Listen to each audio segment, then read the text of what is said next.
Assalamualaikum warahmatullahi wabarakatuh.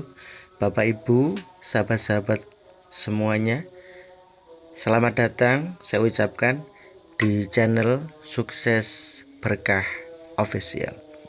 Bapak Ibu, kali ini kita akan mengkaji tentang mindset. Ya, kita melanjutkan tentang mindset, tentang pola pikir, tentang menjebol alam bawah sadar. Bapak Ibu sekalian, kita tahu bahwa di sekitar kita banyak sekali orang yang kaya raya. Mereka begitu mudahnya mencari uang, harta melimpah, keluarga bahagia, anak-anak yang soleh dan solihah. Mereka setiap hari dikelilingi oleh kemudahan dan kebahagiaan. Maka kita ingin sekali hidup seperti mereka. Kita ingin memodel orang-orang yang sukses bahagia seperti ini. Maka untuk bisa meraih sukses seperti mereka, kita perlu mengetahui rahasia sukses mereka. Maka di sini saya akan membeberkan beberapa rahasia agar bisa sukses luar biasa. Bapak Ibu sekalian, kita perlu memahami bahwa kekayaan itu bukan segala-galanya. Ya, kekayaan bukan segala-galanya. Dan ini banyak sekali didogmakan, disampaikan oleh para ustadz dalam pengajian-pengajian, baik di televisi atau dalam pengajian tausiah harian, mingguan di masjid-masjid kita. Bapak Ibu sekalian, walaupun kekayaan itu bukan segala-galanya, kekayaan juga tidak dapat menjamin kebahagiaan kita. Tetapi perlu kita tahu bahwa kekayaan merupakan alat bantu yang akan membantu memudahkan kita lebih bahagia. Kekayaan itu bukan sumber dari kemuliaan. Ketika orang punya harta banyak, tidak otomatis dia menjadi orang yang mulia. Banyak sekali orang yang punya harta banyak, tetapi mereka hina. Baik hina di mata Allah, hina di mata manusia. Maka kekayaan dapat membantu kita memuliakan keluarga, memuliakan sesama. Bahkan dengan kekayaan kita bisa memuliakan agama. Mungkin banyak orang yang merasa sinis, menganggap sinis dengan ungkapan-ungkapan yang saya sampaikan ini. Bapak Ibu sekalian, kita bisa ambil contoh nyata betapa pentingnya harta bagi kita dan keluarga kita. Misalnya saja ketika ada salah satu keluarga kita yang sakit parah, mereka perlu untuk berobat. Maka di sini kita merasakan betul betapa pentingnya kekayaan. Ketika istri kita sakit keras, istri kita bersalin misalnya, mau tidak mau kita perlu biaya untuk datang ke dokter, untuk pembiayaan dan lain sebagainya. Atau ketika orang tua kita ingin berhaji dan berumrah, mau tidak mau kita butuh uang untuk mendaftarkan mereka haji dan umrah. Di sini kita tahu betapa pentingnya harta kekayaan. Bapak Ibu sekalian, walaupun banyak sekali orang yang kaya tetapi mereka tinggi hati, tetapi tidak sedikit orang kaya yang rendah hati. Kita perlu tahu juga bahwa betapa banyak rumah sakit, masjid, musola, tempat-tempat ibadah, bahkan sekolah yang mayoritas dibangun oleh orang-orang kaya. Kita bisa merenungkan beberapa hal ya agar kita semangat dan antusias. untuk menjadi orang kaya. Misalnya saja, orang biasa bisa berumroh dan berhaji, tetapi hanya orang kaya yang bisa umroh dan mengumrohkan orang tua dan saudara-saudara. Orang biasa saja bisa sekolah, bisa kuliah, tetapi hanya orang kaya yang bisa sekolah dan membangun sekolah dan universitas. Orang biasa-biasa saja bisa pergi ke masjid, tetapi hanya orang kaya yang bisa datang ke masjid dan membangun masjid. Orang biasa bisa menghafalkan Al-Quran, tetapi hanya orang yang kaya yang bisa menghafalkan Al-Quran dan membangun pesantren rumah tahfidz Al-Quran. Orang biasa-biasa saja bisa berzikir kapanpun, dimanapun dia berada. Tetapi orang kaya, mereka bisa berzikir dan mereka bisa membangun bahkan membiayai majelis zikir. Orang biasa bisa menuntut ilmu dimanapun dan kapanpun mereka mau. Tetapi hanya orang kaya yang bisa menuntut ilmu dan membiayai majelis-majelis ilmu. Maka dari sini kita tahu betapa pentingnya harta dan kekayaan.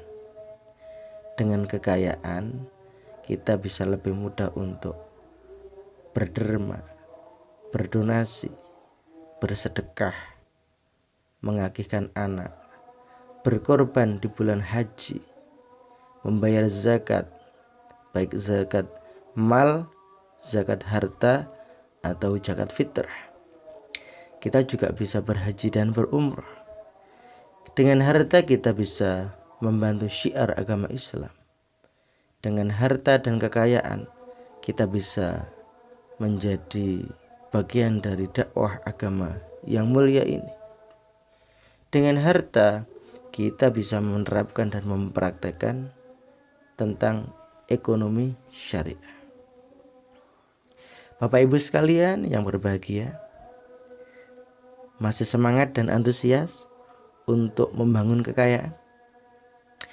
Memang banyak di luar sana orang yang punya pikiran uang bisa menjadi akar dari segala kejahatan. Tetapi jangan lupa Bapak Ibu, uang juga bisa menjadi akar dari segala kebaikan. Jadi uang itu netral. Uang tergantung di tangan siapa dia.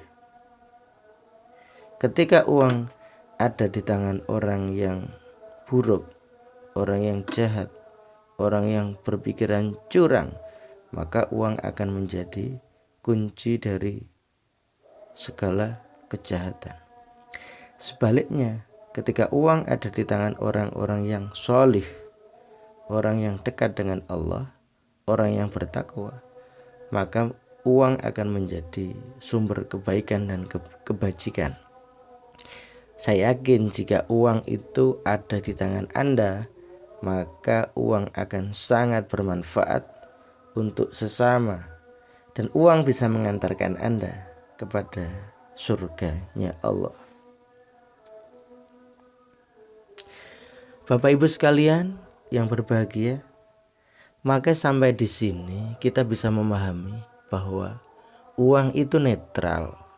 Uang itu bukan sumber dari kejahatan. Uang itu bukan sumber dan akar dari kejahatan. Tetapi uang itu tergantung ada di tangan siapa. Maka sekali-kali jangan pernah menyalahkan uang, karena kita setiap hari butuh uang, ya. Tentang uang itu masalahnya adalah dari mana uang itu kita dapatkan, kemana uang itu kita belanjakan. Istilahnya kita harus bisa bertanggung jawab dari mana uang datang, kemana uang kita belanjakan. Bapak Ibu sekalian yang berbahagia, Kita tahu bahwa Kanjeng Nabi Muhammad SAW, istri-istri beliau, sahabat-sahabat beliau adalah orang yang kaya raya. Di antara mereka adalah sahabat Abu Bakar As-Siddiq, di mana dalam suatu majelis ketika Rasulullah mempersiapkan perang, Rasulullah berkata kepada para sahabat, "Sahabatku, siapa yang mau berderma membiayai perang ini?" Maka Abu Bakar Siddiq segera pulang dan mengambil hartanya. Dia sedekahkan semua hartanya. Tidak ketinggalan, sahabat Umar juga pulang dan mengambil hartanya. Sahabat Umar menyedekahkan setengah dari harta kekayaannya. Kalau Kanjeng Nabi Muhammad, para sahabat adalah orang yang kaya raya, maka mana mungkin mereka sulit masuk surga? Mana mungkin? Padahal mereka adalah orang-orang yang dijamin masuk surga oleh Allah. Bapak Ibu sekalian, para nabi juga banyak yang kaya raya selain Nabi Muhammad. Nabi Ibrahim alaihissalam termasuk orang yang sangat kaya raya. Kita bisa membuktikan kekayaannya. Ketika dia berkorban, Nabi Ibrahim mampu berkorban hingga ribuan hewan korban. Apalagi Nabi Sulaiman. Nabi Sulaiman alaihissalam, biasa disebut dengan Raja Salomo, itu pernah berdoa kepada Allah agar Allah menjadikannya orang yang kaya raya sepanjang sejarah manusia. Akhirnya doa Nabi Sulaiman ini dikabulkan oleh Allah Subhanahu wa ta'ala. Bapak Ibu sekalian, bukan hanya itu. Baginda Nabi Muhammad SAW juga pernah berdoa kepada Allah dengan doa, "Ya Allah, berikanlah aku kekayaan dengan anugerahmu." HR Ahmad, Tirmidzi, Hakim, Baihaqi. Bukan hanya itu, Nabi juga pernah berdoa, "Ya Allah, masukkanlah aku dalam golongan orang yang sedikit." Banyak sekali beredar di tengah-tengah kita istilah, "Ya Allah, masukkanlah aku dalam golongan orang yang sedikit ini, orang yang miskin." Padahal bukan seperti itu pemahamannya. Orang yang sedikit di sini artinya adalah qalil. Bahasa Arabnya sedikit itu qalil. Qalil artinya sedikit. Sedikit bukan berarti miskin ya sahabat-sahabat sekalian. Dengan pemahaman seperti ini kita tahu bahwa kebanyakan manusia itu tidak berakal. Artinya mayoritas manusia itu tidak berakal, tidak menggunakan akalnya dengan baik dan benar. Kemudian kebanyakan manusia tidak mau berpikir. Kebanyakan manusia tidak mau mengetahui. Dan kebanyakan manusia tidak mau bersyukur. Dengan kata lain, ketika baginda Nabi berdoa dengan doa, "Ya Allah, masukkanlah aku ke dalam golongan orang-orang yang miskin," artinya ke dalam golongan orang-orang yang tidak mayoritas tadi. Karena mayoritas manusia tidak berakal. Artinya beliau ingin dijadikan dalam golongan orang-orang yang berakal. Beliau ingin dijadikan dalam golongan orang-orang yang berpikir. Beliau ingin dijadikan dalam golongan orang-orang yang mengetahui, dan beliau ingin dijadikan dalam golongan orang-orang yang bersyukur.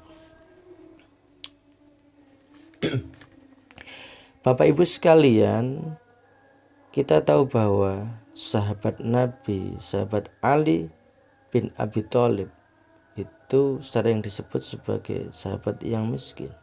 Ini adalah pemahaman yang keliru. Memang kekayaan Ali tidak setara dengan kekayaan Abdurrahman bin Auf dan Utsman bin Affan. Tetapi Ali termasuk sahabat yang kaya, cukup. Tetapi beliau sangat sederhana dalam hidupnya, sehingga tidak nampak kekayaannya. Beliau sering memberikan harta kekayaannya kepada orang lain, sedangkan beliau adalah orang yang berpuasa. Bapak Ibu sekalian, sahabat Ali itu karena begitu lomannya, begitu dermawannya, dikenal sebagai Abu Masakin, artinya bapaknya orang-orang miskin. Bukan berarti beliau orang yang miskin, tetapi beliau adalah orang yang sangat peduli dan mengayomi orang-orang miskin. Mau bukti betapa kayanya beliau? Sahabat Ali itu memiliki kekayaan 7 mata air. Ini dijelaskan di dalam kitab Akhbarul Madinah karya Umar bin Sabah dan dalam kitab Mu'jam karya Imam Al-Bakri. Beliau juga mempunyai sekitar 6 kebun besar di Madinah. Beliau juga memiliki benteng kekayaan, rumah, lahan yang luas di Khaybar. Bapak Ibu sekalian, kunci dari sukses adalah mindset kita terbuka agar kita menjadi orang yang sukses. Sukses itu mudah. Sukses itu hak setiap orang. Siapapun bisa menjadi orang yang sukses. Maka agar kita bisa mencapai sukses, harta yang melimpah, rezeki yang berkah, maka tanamkan dalam hati dan jiwa kita bahwa kekayaan itu sumber kebaikan. Kekayaan sumber inspirasi. Dengan kekayaan kita bisa berderma, berdonasi, membantu sesama. Dengan harta dan kekayaan kita bisa membantu orang lain. Dengan uang dan kekayaan kita bisa berhaji dan umroh, bahkan bisa menghajikan dan mengumrohkan orang tua. Dengan harta kita bisa membantu rumah yatim. Dengan harta yang melimpah kita punya kesempatan untuk membantu fakir miskin, janda-janda terlantar, anak-anak terlantar di sekitar kita. Maka kita harus meyakini bahwa kekayaan adalah sumber dari segala kebaikan.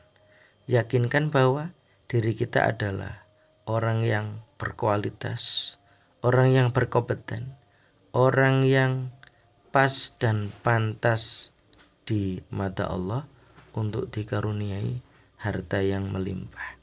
Bapak Ibu sekalian, itulah sedikit yang bisa saya sampaikan.